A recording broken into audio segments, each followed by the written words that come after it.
cuaca sudah kembali cerah. Di Jakarta saja Anda bisa menikmati Jakarta dengan cara berjalan kaki. Kesenuma diberikan kepada orang-orang yang Anda kasih.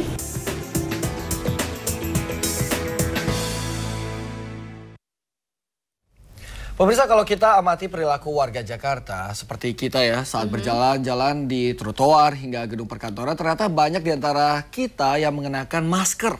Sebenarnya mungkin kalau misalnya saya sendiri pakai masker itu karena pengen meminimalisir istilahnya resiko menghirup udara ibu kota yang semakin lama semakin polusi, tercemar ya kan? Betul, karena polusi udara yang terhirup tahunan ini pemirsa ternyata berdampak buruk terhadap kesehatan kita. Gitu ya, jadi tahunan baru efeknya. Pemirsa, kita simak bersama dalam Kacamata Michael.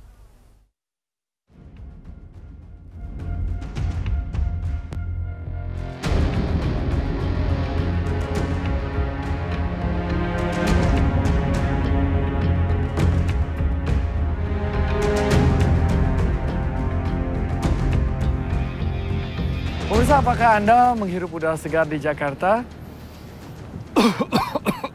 Atau justru udara berkualitas buruk yang tercemar oleh polusi? Nah, saat ini saya ingin ajak Anda untuk melihat kualitas udara sesungguhnya di ibu kota Jakarta.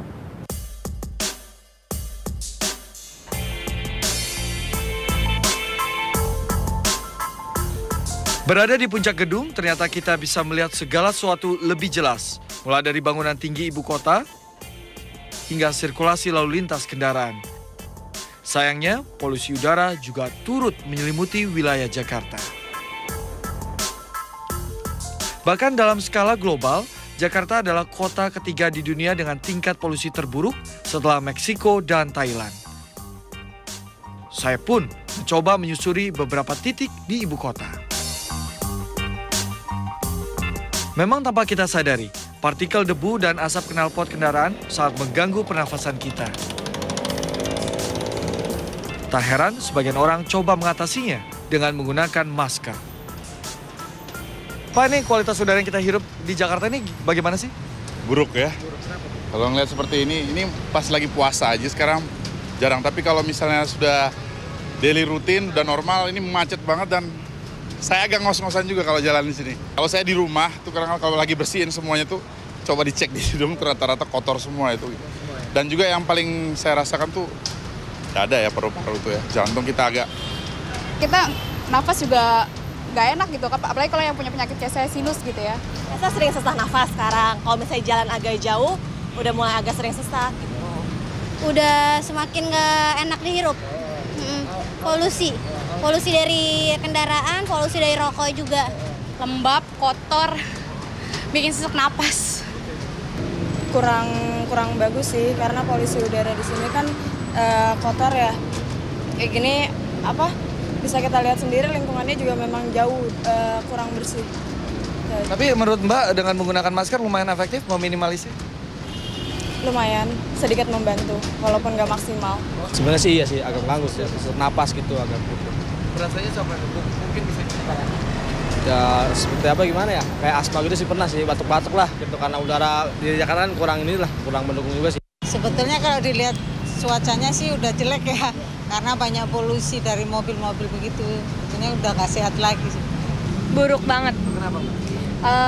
Polusi, semua mobil-mobil ngeluarin asap hitam, itu nggak baik banget.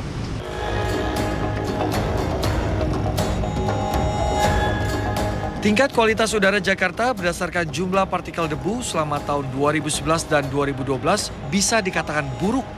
Ini disebabkan jumlahnya 3 kali lipat melebihi ambang batas aman yang ditetapkan oleh WHO atau Organisasi Kesehatan Dunia. Peningkatan ini diduga akibat tingginya angka pengguna kendaraan bermotor. Berdasarkan data Dirlantas Polda Metro Jaya, selama tahun 2012, jumlah total kendaraan yang memadati jalanan ibu kota mencapai lebih dari 13 juta. 9,8 juta diantaranya adalah sepeda motor. Jumlah yang tak sedikit, dan bila tak diimbangi dengan aktivitas uji emisi kendaraan bermotor yang memadai, tentu berdampak pada peningkatan polusi udara di Jakarta.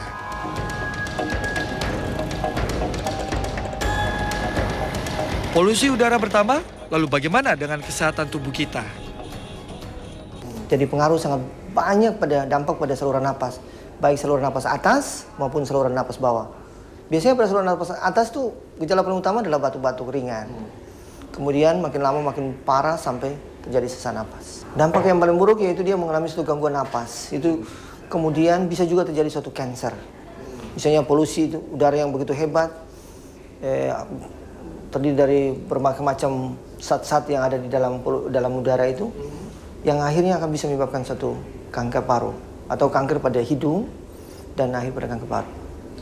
Jadi menurut perkiraan kita dari ahli-ahli paru bahwa kemungkinan besar di 10-20 tahun akan datang, warga Jakarta ini akan menderita gangguan napas yang cukup banyak. Baik berupa infeksi maupun suatu kanker paru-paru. Ternyata begitu mengerikan dampak polusi udara bagi kesehatan kita.